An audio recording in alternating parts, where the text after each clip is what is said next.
Nous mettons cap au sud, destination un autre lac côtier des Landes, celui de Léon, où nous avons rendez-vous avec des bateliers. Et bonjour. C'est C'est ici le point de départ pour l'aventure. Oui. C'est ici l'aventure.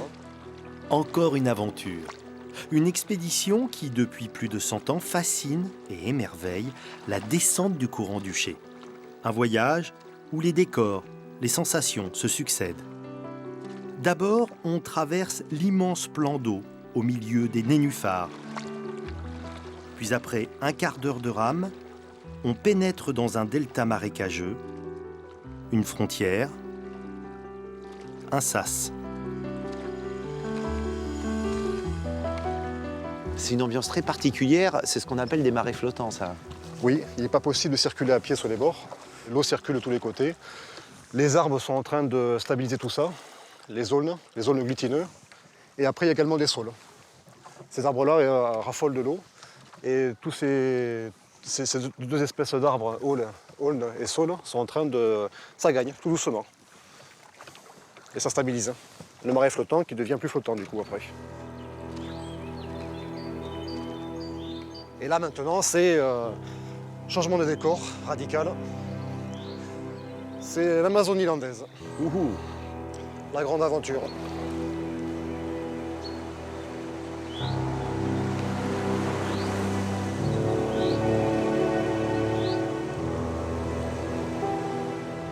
Tu parlais d'Amazonie, je comprends pourquoi maintenant. Et oui, il y a beaucoup de branches, beaucoup de troncs, beaucoup d'éléments. Et ces éléments sont indispensables, il faut les garder. C'est ce qu'on appelle une forêt-galerie, c'est Oui. ça? Alors ce qui se passe, c'est que les arbres ont besoin de lumière. Et comme au-dessus d'eux, c'est déjà occupé, ils vont devoir pousser, pencher pour chercher la lumière, donc là où il y en a, donc au-dessus de la rivière. Et bien sûr, ça pousse des deux côtés de la berge.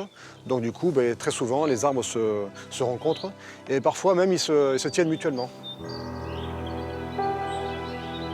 Cet univers aurait très bien pu rester inconnu du grand public s'il n'y avait eu, au début du XXe siècle, un certain Maurice Martin. Journaliste, poète, mais surtout visionnaire. C'est lui qui, s'inspirant du terme Côte d'Azur, eut l'idée de baptiser la côte landaise Côte d'Argent. Pour cela, il organisa une expédition en compagnie de la presse, de grands écrivains. 1908, l'équipée descend tant bien que mal le courant du Cher. Les prestigieux visiteurs sont conquis, les premiers touristes arrivent, les pêcheurs deviennent bateliers. Vous êtes les héritiers de cette histoire. C'est une communauté quand même, hein, les bateliers. Ah, c'est très particulier. Alors le batelier, si vous voulez, de nos jours, nous sommes des travailleurs indépendants, des artisans, on peut dire. Tous les midis et tous les soirs, nous mettons en commun ce que nous gagnons et nous partageons. Que nous ramions 2, 3 ou 4 heures, un passager ou 6 passagers, tout est mis en commun et partagé. C'est très physique, très technique. C'est pour cela que batelier, nous cumulons plusieurs activités. On ne peut pas être que batelier. C'est trop précaire comme activité.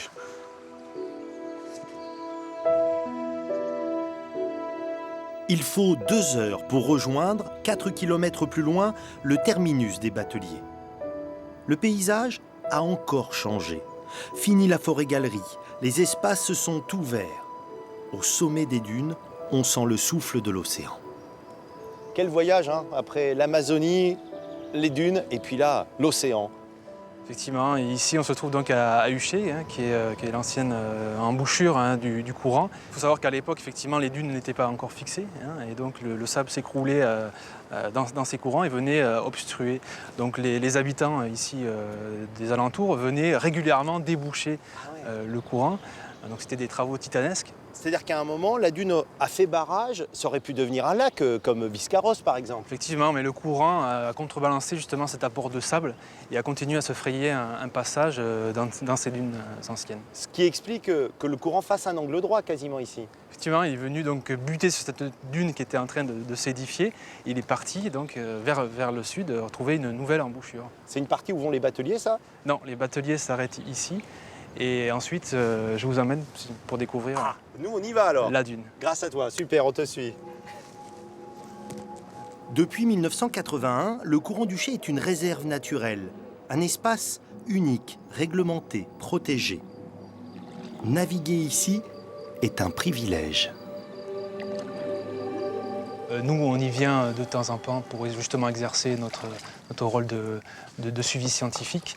Mais ici, c'est une partie qui est totalement vierge et inutilisée. On est presque seul au monde là. On est seul au monde, voilà.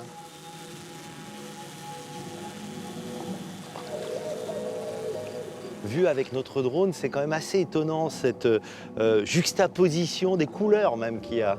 Effectivement, c'est un petit peu la richesse du site, hein. C'est justement cette multitude de milieux naturels qui sont juxtaposés, imbriqués l'un dans l'autre, à la fois aussi avec la présence de l'eau douce, de l'eau saumâtre, hein. Et cette diversité de conditions de vie génère une diversité d'habitats, de flore et aussi de faune, d'où la création de la réserve naturelle. Là, c'est le bouquet final, parce que l'océan, ça y est, il est ici. Tout à fait, on l'entend, on est à quelques encablures, on arrive sur la plage de Molietz et il reste à peu près 1 kilomètre à parcourir pour vraiment toucher les eaux de l'océan. Un courant qui se jette dans l'océan, il en reste pas tant que ça. Il y a plusieurs courants côtiers sur la côte landaise ici, mais c'est le seul qui a gardé ce caractère très sauvage, c'est-à-dire qu'il n'a pas été endigué. À t'entendre, on a presque l'impression qu'il a une personnalité, ce courant, il est libertaire, fort, puissant. Tout à fait, il dessine son lit voilà, au gré des saisons, au gré effectivement de l'océan.